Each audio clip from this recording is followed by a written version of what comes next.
In this video, I'm going to go over, in particular, the project for extra credit, the positive and negative furniture artwork, which is 40 points. So I'm going to go ahead. I'm in learning units right now.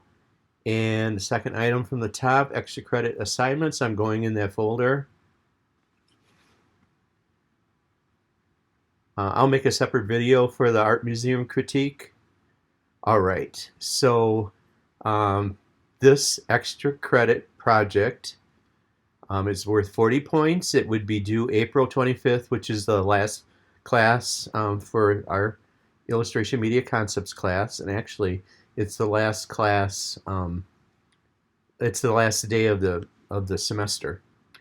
All right, so let's look at the project sheet.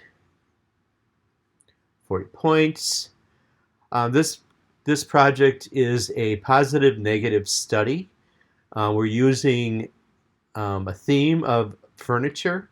So it could be table, chair, anything, something that's sitting on the table. It could be a vase on a table. Let's say the vase has flowers in it. Okay, so anything that's kind of related to furniture would be the subject matter.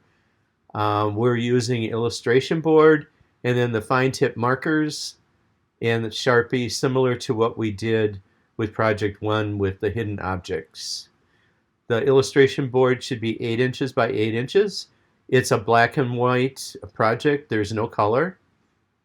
We're working on focusing on composition and then experimenting with the interchange between positive and negative shapes. All right, so I do have some examples. Let's see, I think that's it for this document. Yep. Here's some examples. All right, so the first stool, of course, it's a reference image. And then in looking at something in positive and negative, so this is a positive drawing. You can see wherever the object or the mass of an object is, that's filled in with black. So there's no shading on it. There's no inside information. So you can see there's a little detail on the seat. And you don't see any detail, okay? All we see is outside edge of the object. So that's shown pretty well here with the positive drawing. And then the negative would be the background is now black and the subject matter is white. So that's reversing out. So that is kind of a simple explanation. And then these two chairs, you can kind of see the areas that are identified. And then these are just some examples, not necessarily connecting to our project dealing with using a piece of furniture as the subject matter, but just to see the interplay of positive and negative. This one's pretty good. So we have this, looks like a branch of a plant or a flower or something. Okay, so, and then we have an inside shape, this rectangle. So the drawing of the plant is black, okay? But as it passes into the rectangle, it reverses out. So this just simply causes visual interest in the reversing when you introduce a shape. So in this case, it's the rectangle. So introducing a shape into, in our case, it would be a piece of furniture, it breaks things up. So I have some examples that I'll show you. Now you can see here with the bird, so top area white, bottom area black, the bird reverses out in the black area. So you can see how splitting up the picture plane, how it can add visual interest. Here's another one. The graphic element is white, but when it comes into the white square, it reverses out black. So it just causes maybe some unexpected shift with something from black to white or white to black, and it just adds visual interest. You can see with the elephant, it's kind of a grid. So 1, 2, 3, 4, 5, 6, 7, 8. 8 areas, 8 cells, and then the elephant reacts to each of the cells, depending if it's white or black.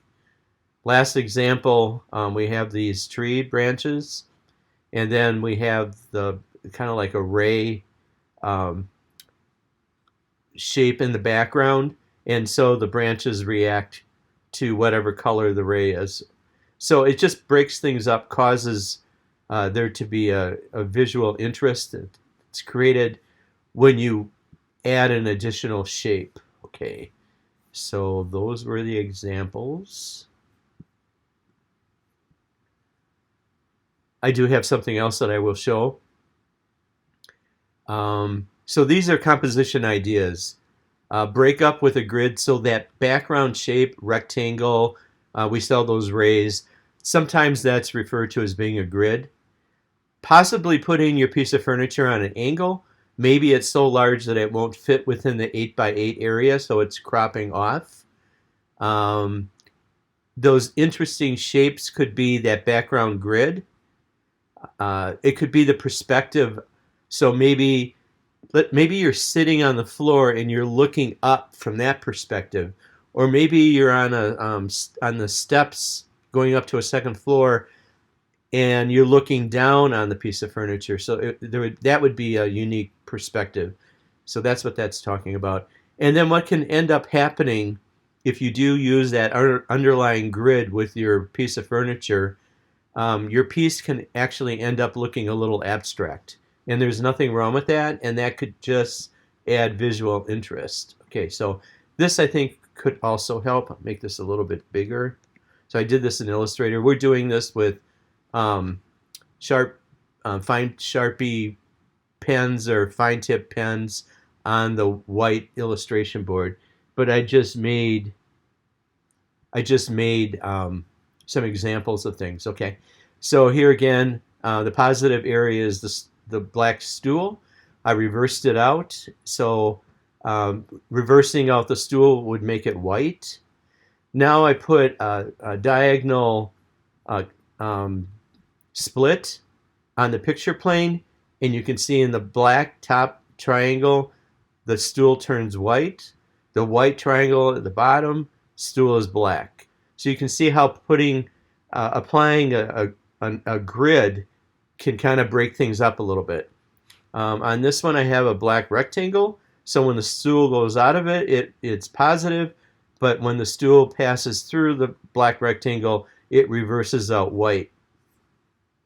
Now with this particular grid, it's kind of an organic, and so as that passes through the stool, you can see the play of the positive and negative.